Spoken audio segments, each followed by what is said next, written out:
بسم اللہ الرحمن الرحیم بسم اللہ الرحمن الرحیم والصلاة والسلام علی اشرف الانبیاء والمرسلین اما بعد۔ آج کے سبق کی عبارت ہے فَلَوْ أُكْرِهَ بِقَتْلٍ أَوْ بِضَرْبٍ شَدِيدٍ أَوْ حَبْسٍ حَتَّى بَاعَ أَوْ اشْتَرَى أَوْ أَقَرَّ أَوْ آجَرَ فَسَخَ أَوْ أَمْضَى فإن هذه العقود يشترط فيه الرضا فالإكراه الذي يعدم الرضا وهو غير الملجئ يمنع نفاذها لكنها تنعقد وله الخيار في الفسخ والإمضاء ويملكه المشتري إن قبض فيصح اعتاقه ولزمه قيمته لأن بيع المكره عندنا بيع فاسد لأن ركن البيع صدر من أهله في محله والفساد لفوات الوصف وهو الرضا والمبيع بيعا فاسدا يملك بالقبض فلو قبض واعتق أو تصرف تصرفا لا ينفذ عندنا خلافا لزفا رحمه الله إذ هو عنده بيع موقوف والموقوف قبل الإجازة لا يفيد الملك فإن قبض ثمنه أو سلم طوعا نفذ وإن قبضه مكرها لا ورده إن بقي لم يذكر في الهداية حكم التسليم مكرها لكن ذكر في أصول الفقه إن الإكراه إذا كان على البيع والتسليم يكون التسليم مقتصرا على الفاعل ولم يجعل الفاعل آلة للحامل في التسليم لأنه حمله على تسليم المبيع ولو جعل آلة له تصير تسليم المغصوب فإذا كان التسليم مقتصرا على الفاعل ينبغي أن ينفذ وتجب القيمة فإن قلت يشكل بقبض الثمن فإن الفاعل لا يمكن أن يكون آلة فيه ومع ذلك لا ينفذ فيه قلت لا يلزم هنا من جعله آلة تغير الفعل الذي أكره عليه بخلاف تسليم المبيع فلو أكره البائع للمشتري وهلك المبيع في يده أي في يد المشتري ضمن قيمته للبائع وله أن يضمن أيا شاء فإن ضمن المكره رجع على المشتري بقيمته وإن ضمن المشتري نفذ كل شراء بعده لا ما قبله فقوله ضمن قيمته للبائع أي ضمن المشتري بمعنى أن قرار الضمان عليه وله أي للبائع وهو المكره بالفتح أن يضمن أيا شاء من المكره بالكسر ومن المشتري فإن ضمن المكره رجع على المشتري وإن ضمن المشتري نفذ كل شراء بعده لا ما قبله فإن المشتري أعم من أن يكون مشتريا أولا أو ثانيا أو ثالثا لو تناسخت العقود فإنه إن ضمن المشتري الثاني القيمة يصير ملكا له فينفذ كل شراء بعد ذلك الشراء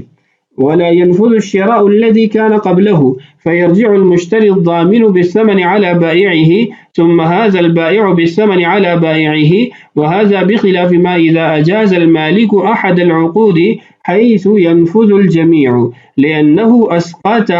حقه وهو المانع فعاد الكل إلى الجواز وفي الضمان يثبت الملك المستند فيستند إلى حين العقد لا ما قبله۔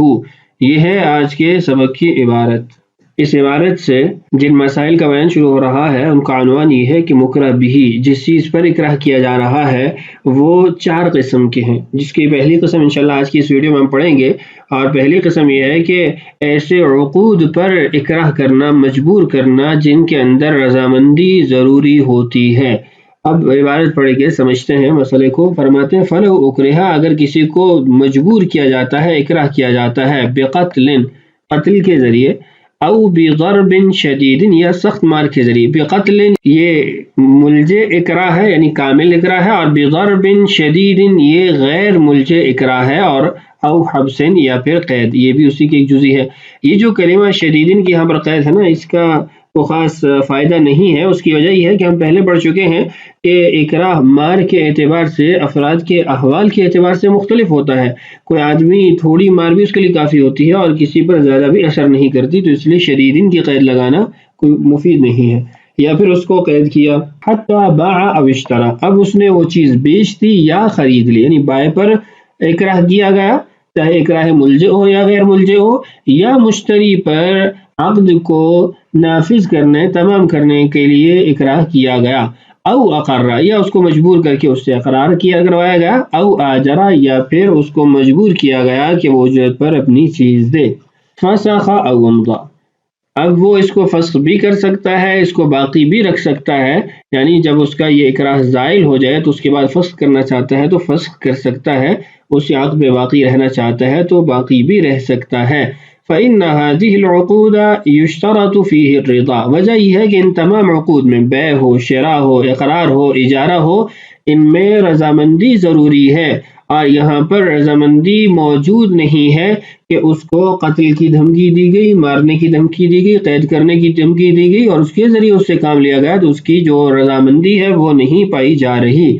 آگے جو عبارت ہے نا یہ تسامح ہے، فالإكراه الذي يعدم الرضا وهو غیر الملجئ، بس وہ اکراہ جو رضامندی کو ختم کر دیتا ہے جیسے غیر ملجئ اکراہ ہے، یمنع نفاذها، یہ اس کے نافذ ہونے کے لیے رکاوٹ ہے، لیکنها تناقض، لیکن معاملہ منعقد ہو جاتا ہے۔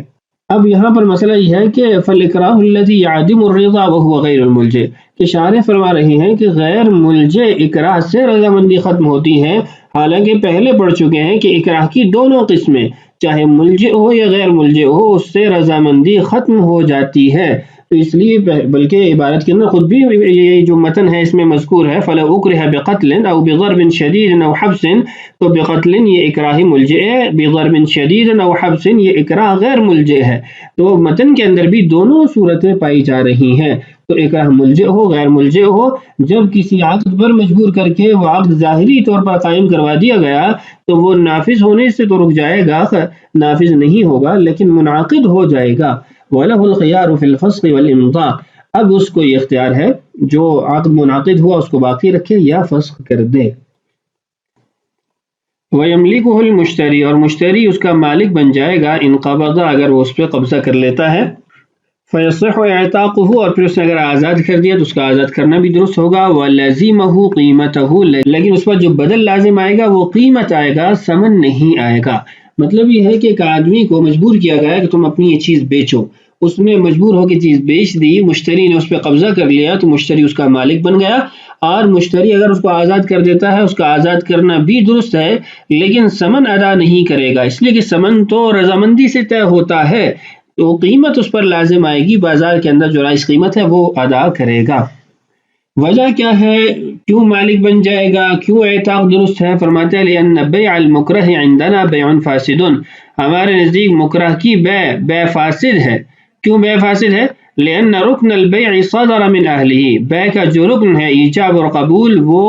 ایسے شخص سے صادر ہوا جس کے اندر اہلیت پائی جاتی ہے، اہلیت سے مراد عاقل ہے، بالغ ہے، فی محل ہی، اور محل بھی موجود ہے یعنی مبی بھی موجود ہے، تو جب ایجاب قبول کرنے والے وہ اہل ہے ایجاب قبول کے اور مبی بھی موجود ہے تو والفساد لفوات الوصف، جو رضامندی کا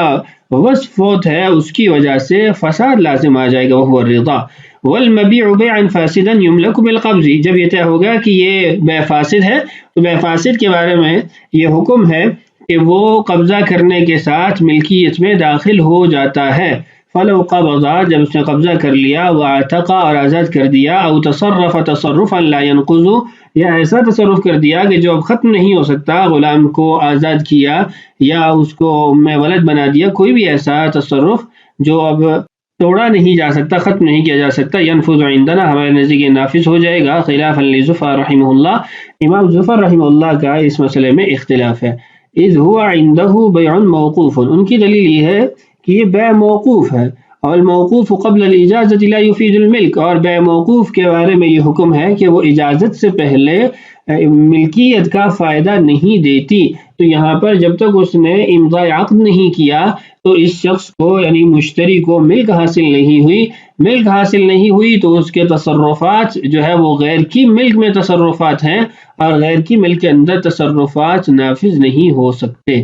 اسی مسئلے کا آگے تسلسل دیکھیے، فَإِنْ قَبَضَ ثَمَنَهُ، اگر وہ ثمن پر قبضہ کر لیتا ہے، او سلم، یا مبی کو حوالے کرتا ہے، طوعا رضامندی سے، نفذا، پھر تو بیع منعقد ہے، اوین قبضہ مکرہن، اگر ثمن پر قبضہ حالت اکراہ میں کرتا ہے، لا ای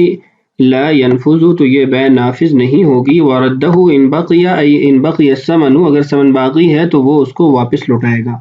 یہاں بنیادی طور پر 4 صورتیں بنتی تھیں، لیکن متن کے اندر 3 مذکور ہیں اور شارح فرماتے ہیں ہدایہ میں بھی 3 ہیں، حالانکہ ہدایہ میں 4 صورتیں موجود ہیں۔ 4 صورتیں کیسے بنتی ہیں کہ ثمن پر جب اس نے قبضہ کیا تو اس وقت وہ راضی ہو گیا کہ ٹھیک ہے میں اپنی چیز بیچتا ہوں، بائی کی رضامندی پائے گی اور ثمن پر اس نے قبضہ کرتے ہوئے رضامندی سے قبضہ کیا۔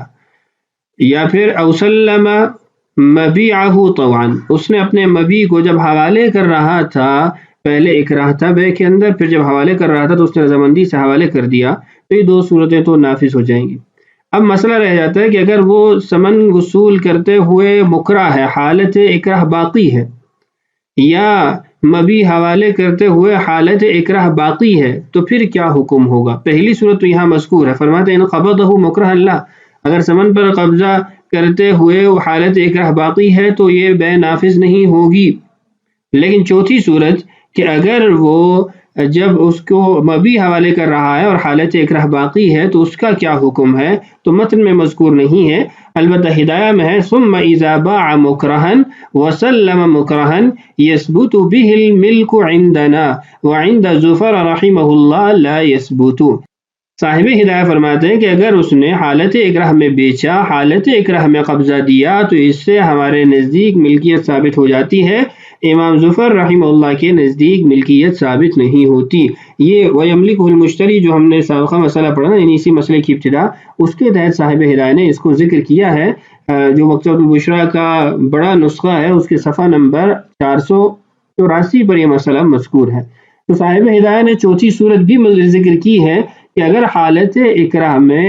وہ مبیع حوالے کرتا ہے تو یہ بے بھی ملکیت کو ثابت کر دے گی ہمارے نزدیک۔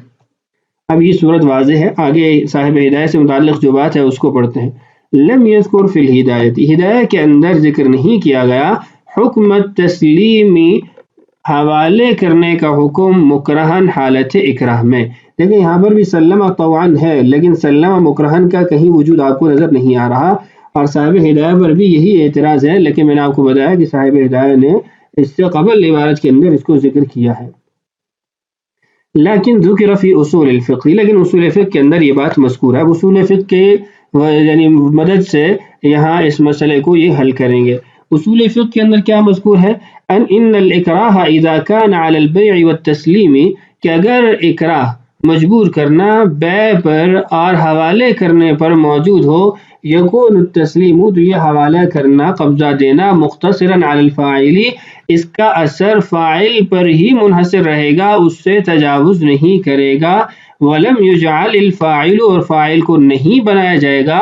آلۃ للحامل مجبور کرنے والے کا آلہ فی التسلیم حوالہ کرنے میں۔ کیوں؟ لأنه حمله على تسلیم المبیع، اس لیے کہ اس نے مبیع حوالے کرنے پر اس کو مجبور کیا۔ ولو جعل آلۃ له، اگر آپ کو اس کو یعنی فاعل کو، بائع کو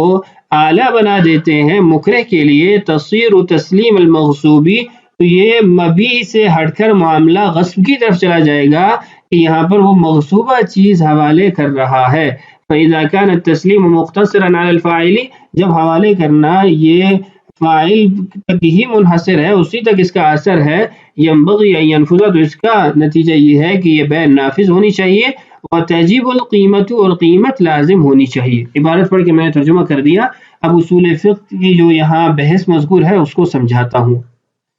اصول فقہ کی بحث یہ ہے کہ افعال 2 طرح کے ہوتے ہیں۔ افعال کی پہلی قسم وہ ہے جس میں فعل کرنے والے کو مجبور کرنے والے کا آلہ نہیں بنایا جا سکتا، بلکہ اس کی جو اعمال ہوں گے وہ اسی تک منحصر ہوں گے، اسی پر بند ہوں گے، اس کا اثر اسی میں ظاہر ہوگا، کسی اور میں ظاہر نہیں ہوگا۔ مثال اس کی آسان سی ہے کہ ایک روزے دار کو اگر مجبور کیا جاتا ہے کہ تم کھاؤ،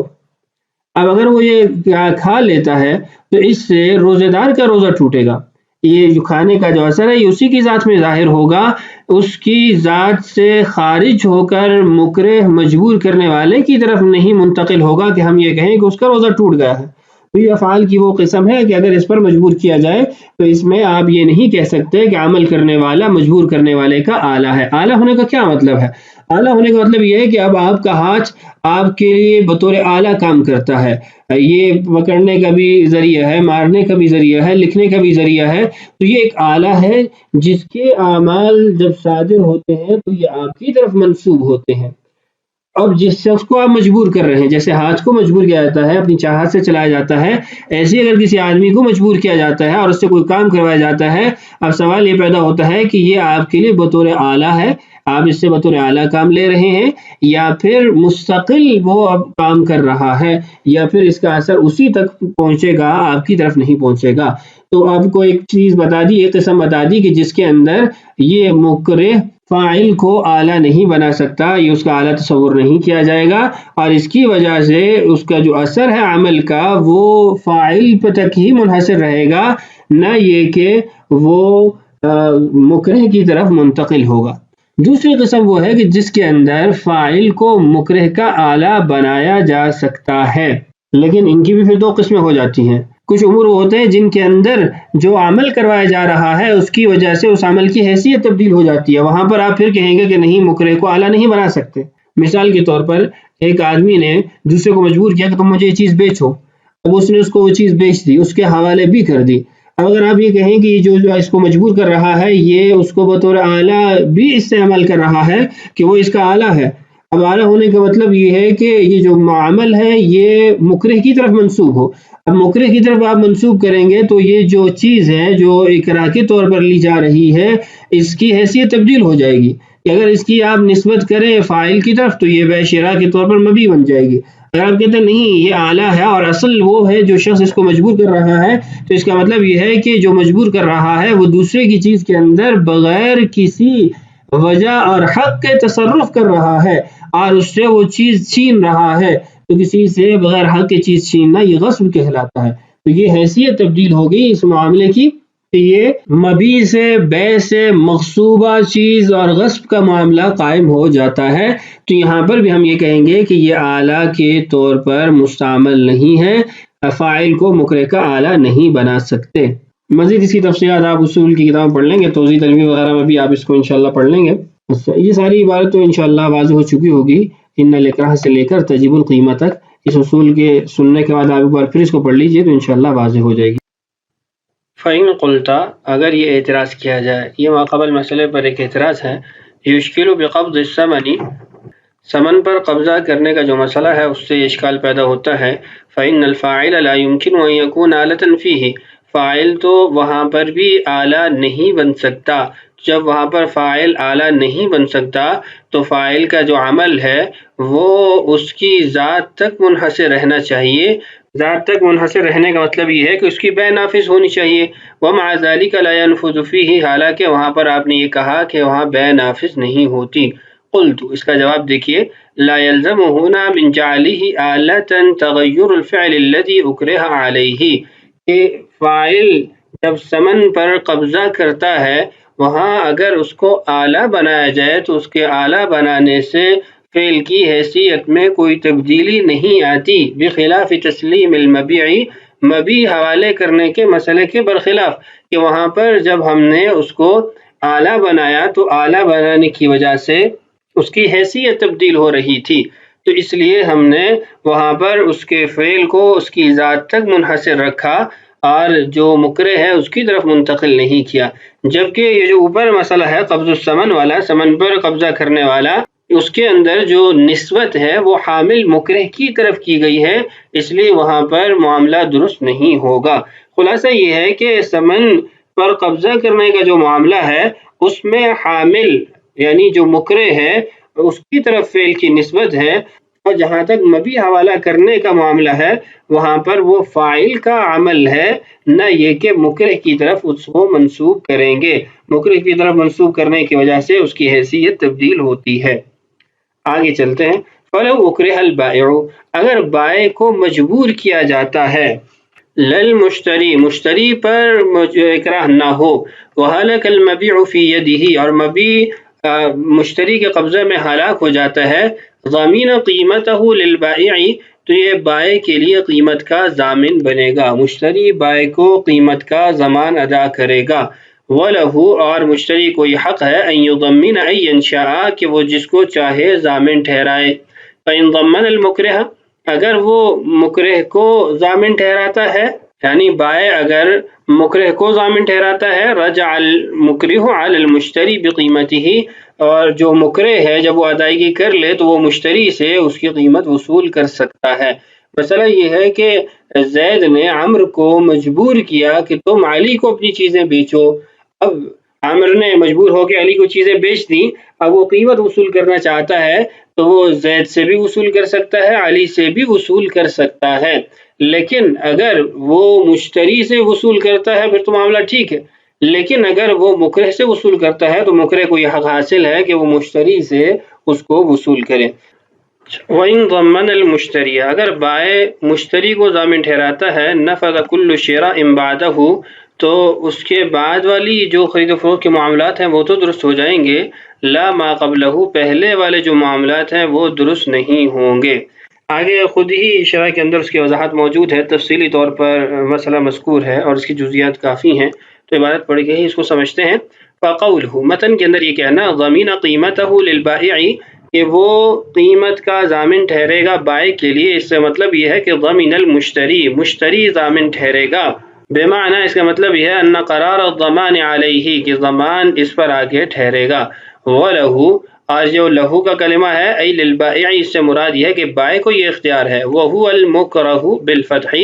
اور وہ مکرہ ہے یعنی را کی فتحہ کے ساتھ اس کو پڑھیں گے جس کو مجبور کیا گیا، ان یضمن اس کو یہ اختیار ہے کہ وہ ضامن ٹھہرائے، ان ینشاء جس کو چاہے، من المکرہ چاہے مکرہ کو وہ ضامن ٹھہرائے، بالکسری کسرہ کے ساتھ جس نے اس کو مجبور کیا، ومن المشتری اور مشتری یعنی ان دونوں میں سے جس کو مرضی وہ ضامن ٹھہرائے۔ فَإِن ضَمَّنَ الْمُكْرِهَ اگر وہ مکرہ کو ضامن ٹھہراتا ہے، رجع علی المشتری تو یہ مکرہ مشتری سے تاوان وصول کرے گا، چونکہ چیز حالات تو مشتری کے قبضے میں ہوئی ہے، سبب یہ بنا ہے اس کو دلوانے کا۔ وَإِن ضَمَّنَ الْمُشْتَرِيَ اور اگر وہ مشتری کو ضامن ٹھہراتا ہے، نَفَذَ كُلُّ شِرَاءٍ بَعْدَهُ تو ضمان ادا کرنے کے بعد کی جو خرید و فروخت کے معاملات ہیں وہ تو نافذ ہو جائیں گے، لا ما قبلہ پہلے والے جو معاملات ہیں وہ نافذ نہیں ہوں گے۔ اس کی مثال یہ ہے کہ میں نے آپ کو چیز بیچی، آپ نے آگے کسی اور کو بیچ دی، اس نے کسی اور کو بیچ دی، اب یہ دو تین بیچ میں بائع اور مشتری آ گئے، اب اگر مجھ سے ضمان لیتا ہے تو میرے بعد والے تمام جو عقود ہیں وہ درست ہو جائیں گے، اگر آپ سے ضمان لیتا ہے تو آپ کے بعد والے تمام عقود نافذ ہو جائیں گے اور ما قبل والے جو عقود ہیں وہ نافذ نہیں ہوں گے۔ آگے اس کی وضاحت ہے فَإِنَّ الْمُشْتَرِيَ چونکہ مشتری عام ہے کلمہ جو پیچھے متن میں ہم پڑھ چکے ہیں، من ان یکون مشتریا اولا او ثانیا او ثالثا وہ پہلا ہو دوسرا ہو تیسرا ہو کوئی بھی مشتری ہو، لو تناسخت العقود اگر یہ عقود پہ در پہ ہوں متداول ہوں، فإنه ان ضمن المشتری الثانی اس لیے کہ جب اس نے دوسرے مشتری کو ضامن ٹھہرایا، القیمت قیمت کا، یصیر ملکا له تو یہ اس کی ملک بن جائے گا، فینفذ کل شراء بعد ذلك شراء چونکہ جب اس کی ملک ثابت ہو چکی اب وہ مالک بنا تو اب اس کے بعد جو معاملات ہیں خرید و فروخت کے وہ درست ہو جائیں گے، چونکہ ان خرید و فروخت کی جو معاملات ہیں ان کا وجود ملکیت پر ہے، اور جو اس سے پہلے والے عقود ہیں ان کی بنیاد ملکیت نہیں ہے، تو اس لیے پہلے والے عقود درست نہیں، بعد والے درست ہو جائیں گے۔ ولا ينفذ الشراء الذي كان قبله پہلے والے جو خرید و فروخت کے معاملات ہیں وہ درست نہیں ہوں گے، نافذ نہیں ہوں گے، فيرجع المشتري الضامن بالثمن على بائعه اب جس مشتری کو اس نے ضامن ٹھہرایا وہ اس ثمن کا اپنے بائع سے وصولی کرے گا، اس سے وہ حاصل کرے گا، ثم هذا البائع بالثمن على بائعه پھر یہ بائع اس ثمن کی وصولی اپنے بائع سے کرے گا، وهذا بخلاف ما اذا اجاز المالك احد العقود حيث ينفذ الجميع یہاں سے آگے یہ بتا رہے ہیں کہ ضمان لازم کرنا اور مالک کی طرف سے اجازت کا حاصل ہونا ان میں فرق ہے۔ ضمان لازم ہونے کے اندر پہلے والے عقود نافذ نہیں، بعد والے عقود نافذ ہیں، جبکہ اجازت والے معاملات کے اندر پہلے والے عقود اور بعد والے عقود سب درست ہو جائیں گے۔ وہذا بخلافی اور یہ برخلاف ہے ما اذا اجاز المالک اس صورت میں جب مالک نے اجازت دی مکرہ جس پر اکراہ کیا گیا تھا، احد العقود کسی بھی ایک عقد کو اس نے جائز قرار دے دیا، حیث ينفذ الجميع تمام کے تمام عقود نافذ ہو جائیں گے، کیوں؟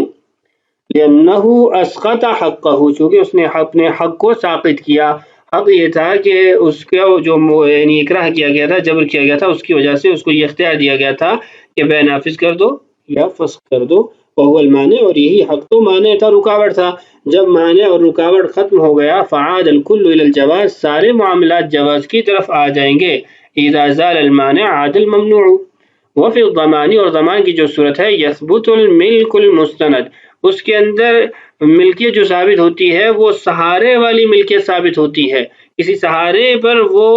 ملکیت ثابت ہوگی، اور سہارا ضمان کی ادائیگی ہے. فیستند الی حین العقد، تو عقد کی طرف اس کی نسبت ہوگی، اس پر اس کو سہارا دیا جائے گا، پہلے والے کی طرف نہیں. یعنی اگر دوسرے مشتری کو وہ ضامن ٹھہراتا ہے، اس نے ضمان ادا کیا، تو اب یہ عقد یہاں پر تمام ہوگا، یہاں پر نافذ ہوگا، ما قبل والوں میں نہیں ہوگا، اس لیے کہ یہاں پر ملکیت کے ثابت ہونے کے لیے ضمان کا سہارا موجود ہے، اور ما قبل یہ نہیں ہے. تو اس کے ما بعد والی تو جو عقود ہیں وہ تو نافذ ہو جائیں گی، ما قبل والے نہیں ہوں گے. تو یہ تھا آج کا ہمارا سبق. بقیہ مسائل آنے والی ویڈیوز میں. اللہ تعالیٰ سے دعا ہے اللہ تعالیٰ ہمارے لیے اس بات کی تکمیل آسان فرمائے. اللہ تعالیٰ ہم سب کا حامی و ناصر ہو. السلام علیکم ورحمۃ اللہ وبرکاتہ.